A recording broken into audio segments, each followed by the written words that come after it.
안녕하세요. 정균의 명리산책 시간입니다. 네, 오늘은 사주를 한번 풀어보도록 하겠습니다. 사주의 주인공은 우리가 모두 다 아는 그런 이름만 대도 아는 그런 유명하신 분입니다.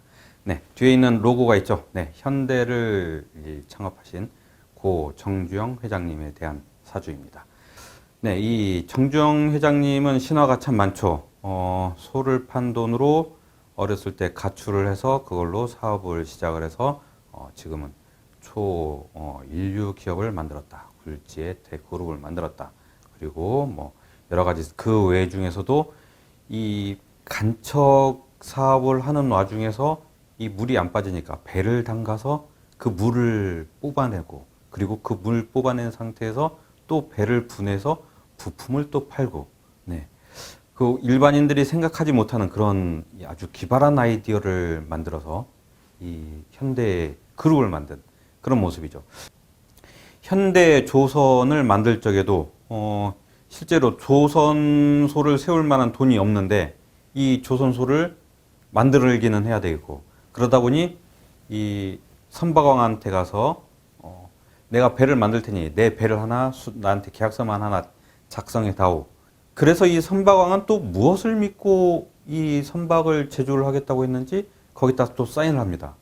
그리고 정주영 회장은 또 이걸 들고 영국의 은행에 가서 계약서를 제출하고 내가 이 계약을 땄으니 그것도 선박왕한테 이런 계약을 땄으니 나한테 조선소를 만들 돈을 빌려다오. 해서 그걸 가지고 조선소를 창업하고 네. 이 만화에서만 나올 듯한 이런 이 사건 전개와 스토리들이 그 한 인물에 의해서 다 펼쳐집니다. 네. 어디 한번 그런 내용들이 실제로 있는지 한번 살펴볼까요? 을묘년의 정해월의 경신일주의 정축시입니다. 네, 이 사주가 갖고 있는 특징은 본인의 일간이 경신으로 매우 강하다라는 특징을 갖고 있죠. 그 다음에 연간에 을묘라는 이러한 재성이 깔려져 있습니다. 이 재성이 깔려져 있는데 이 재성과 이 경신이라는 일주가 금극목을 해서 자기가 그 재성을 취해 와야 되겠죠. 일주 입장에서 보면 을묘는 재성입니다. 그리고 정제인 거죠. 그리고 꾸준한 돈입니다. 근데 이게 정제가 연간에 가 있으니 이건 푼돈 정도가 아니라 아주 그 막대한 수준의 돈이 되는 거죠. 그러니까 우리가 꼭 정제면은 아이 그 푼돈 갖고 뭐해 이런 생각은 벗어나야 된다는 거죠. 네, 그래서 요것들이 경신일주가 을목을 차지를 하는 과정에서는 금생수 수생목이라는 과정이 발생합니다. 그래서 이 월에 있는 이 해수가 금에서 목으로 넘어가는 이 관계를 아주 잘 역할해 주는 거죠. 마치 이쪽에서 저쪽으로 연결시켜 주는데 산으로 틀어막혀져 있는데 터널로 뻥 뚫려져 있는 이런 모습을 해수가 담당해 주는 거죠. 그래서 금생수 수생목을 하는데 여기에선 또 어떤 현상이 발생했느냐면은 해수와 묘목이 해묘합을 이루게 됩니다. 이 해묘합을 이룬 것이 바로 천간에 있는 을목으로 떠서 해묘합의 을목이라는 이러한 모습을 만들게 되는 거죠. 네, 이래서 이러한 관계들을 재기통문호라고 합니다.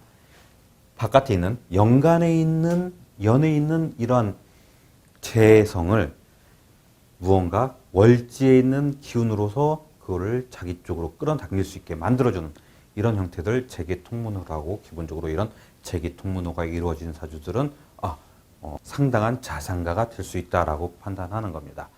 그 다음에 이쪽에서 보면은 정화가 있는데 이 정화의 근이 부족합니다. 아예 없다고 하는 게 맞겠죠? 여기에서 을목이 목생화로 지원을 해주는 듯 합니다만 실제로 이거는 목생화로 지원해주는 모습이 아니라 여기 있는 이 화의 기운으로서 을목을 키워내는 이런 모습인 거죠. 을목은 상당히 습한 모습을 갖고 있습니다. 그리고 이쪽에 있는 정화 역시 무언가 불길이 가득한 그런 모습이 아니라 불은 불인데 등잔불 혹은 프레쉬 이런 역할의 화인 거죠.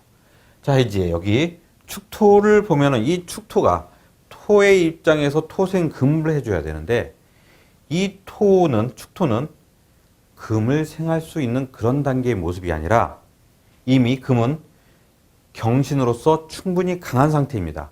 토생금을 원하지 않은 모습이고, 그리고 계절적으로 해월에 태어났습니다. 해월에 태어났다고 한다면 이 축토는 토생금의 모습이 아니라 오히려 단단히 굳은 금의 모습으로 봐야 되겠죠. 그래서 이런 형태로 또 한번 금의 모습을 이루게 됩니다.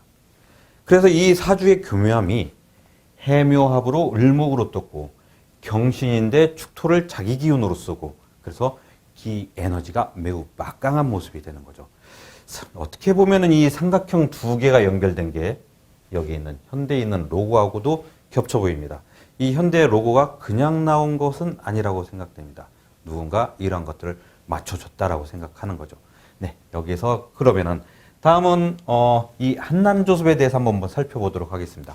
이 사주는 해월에 태어났죠. 그리고 묘목은 습목입니다. 그리고 신금도 습금이고 축토는 습토이죠. 그러니까 이 지지 전체로 습한 모습을 갖고 있습니다. 그러니까 이 사주는 전체적으로 한습을 갖고 있다는 얘기입니다. 하나다라는 얘기는 그 전투력이 막강합니다. 우리가 중국 역사나 우리나라 역사에서도 항상 거란족, 여진족, 돌궐족, 흉노족, 그래서 이런 흉노족들, 이런 북방민족에 대한 두려움이 항상 있었습니다. 그 북방민족은 한한 그런 척박한 환경에서 살다 보니까 덩치가 커져야 되고 힘이 세져야 되고 그리고 공격적이 되어야 됩니다. 그래서 한한 모습을 갖고 있는 사주는 매우 전투적인 모습이다. 그리고 이 사주는 아까도 말씀드렸듯이 정화가 두 개가 있습니다만 이 정화는 강렬한 불로서의 역할이 아닌 후레쉬나 전등 이 정도의 역할밖에 하지 않는다는 게 이게 특징이죠. 그러니까 이 사주는 한한 모습이고 그리고 습한 모습을 갖고 있습니다.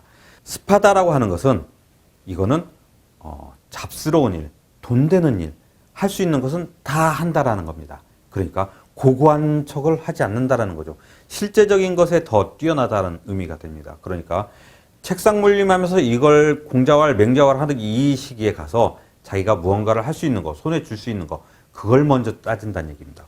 그러니까 이 사주는 연주에 재성을 기둥으로 갖고 있고 습한 모습인데 그런데 여기서 전투적인 성향을 갖고 있고 이 사주를 보면 이 사주는 그러면은 재물에 대해서 상당히 민감하겠구나.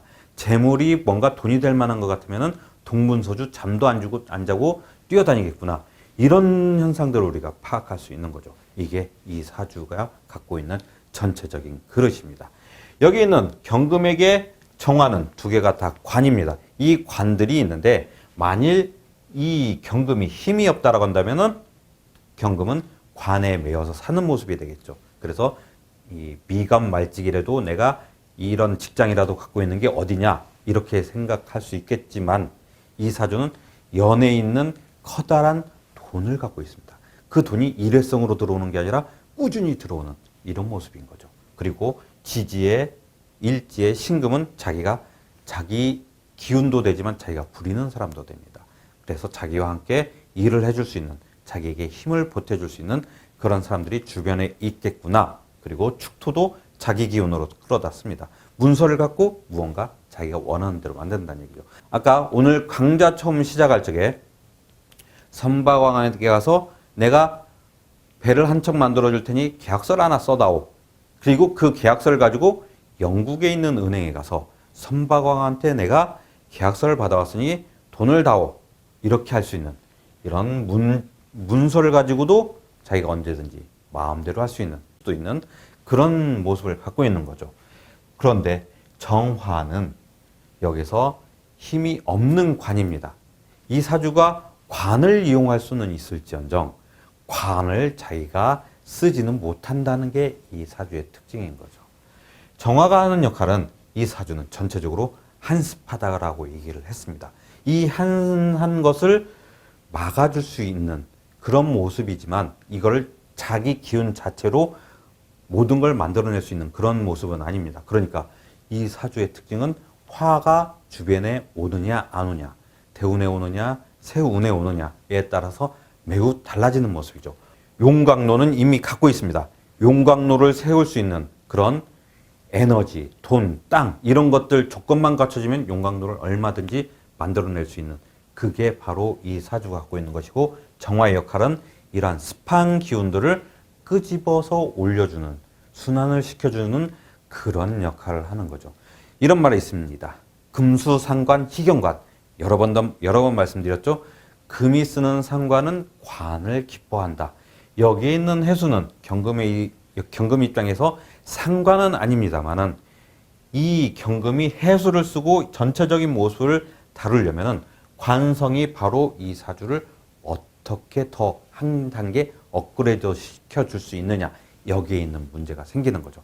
이게 바로 이 사주가 갖고 있는 전체적인 그릇입니다.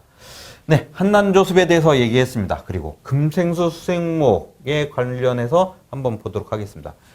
토생금, 금생수, 수생목 아주 흐름이 좋습니다. 그리고 그걸 다시 목생화로 이런 모습으로 오행도 다 갖췄고 생의 모습도 다 갖추고 있습니다. 극하는 위치에 있는 게 아니라 자리에 있을 게 딱딱 제자리에 있는 모습입니다. 그러나 여기에서 갖고 있는 것은 정화 두 개는 제가 처음에 말씀드렸지만 이건 힘이 없다라고 말씀드렸죠. 축토 역시 이거는 토의 역할보다는 금의 역할로 보는 게 훨씬 더 정확하다라고 얘기를 했죠. 그렇다면 이 사주는 토생금, 금생수, 수생목, 목생화까지가 아닌 금생수, 수생목까지의 모습으로만 봐야 되겠네요. 이 모습은 무슨 뜻이냐면은 이 사주가 조상으로부터 받을 그런 좋은 가문 혹은 좋은 교육 이런 것과는 거리가 멀어진다는 뜻입니다. 본인으로부터 시작해서 월, 연으로 넘어가기 때문에 오히려 자기가 이 세상을 다시 만든다라는 혹은 자기 정씨 가문을 일으켜 세운다 이렇게 봐야 되는 게 맞습니다. 그러니까 모든 것은 자기로부터 시작되었다라고 하는 게 이 사주인 거죠. 혼자의 기운으로 간다는 얘기입니다. 그런데 만일 여기서 해수가 없어서 이 을묘를 처리하려고 한다면은 이러면 이 사주는 평생 일만 하다 끝나는 사주가 될 수도 있는 그런 모습입니다. 그러나 재기통문호가 아주 잘 이루어져 있죠. 그래서 그런 막강한 힘을 발휘할 수 있었던 겁니다. 네, 그래서 토생금은 방금 말씀드렸듯이 토생금의 역할은 없습니다. 그리고 목생화 역시 처음에 말씀드렸듯이 화의 역할은 목생화를 받아서 관을 키워주는 역할이 아니라 관으로서 이 재성을 끌어올린다 이런 얘기가 되는 거죠. 이게 무슨 뜻인고 하면 자기가 갖고 있는 그런 재능과 사업적 능력은 관과 연결되어서 이루어져 나간다는 얘기입니다. 정주영 회장이 가장 잘 나가는 시기는 60년대와 70년대 이 시기입니다. 그래서 이 시기가 우리나라가 가장 비약적인 발전을 하는 시기인데 그때에 바로 정치권의 힘을 얻어서 그리고 관급공사, 경부고속도로죠. 현대건설을 창립하고 그리고 경부고속도로를 세우면서 관급공사를 받아내기 시작합니다. 이걸 계기로 사우디까지 진출하게 되는 거죠. 그래서 이런 형태는 관을 이용하는 것이 자기가 감투를 쓰는 게 아니라 관을 이용해서 재성을 끌어내는 그 역할, 사업적인 역할을 하는 것이 바로 이 화의 역할입니다. 그래서 목생화라기보다는 화를 이용해서 목을 끄집어내는 이런 관계를 보시면 되겠습니다.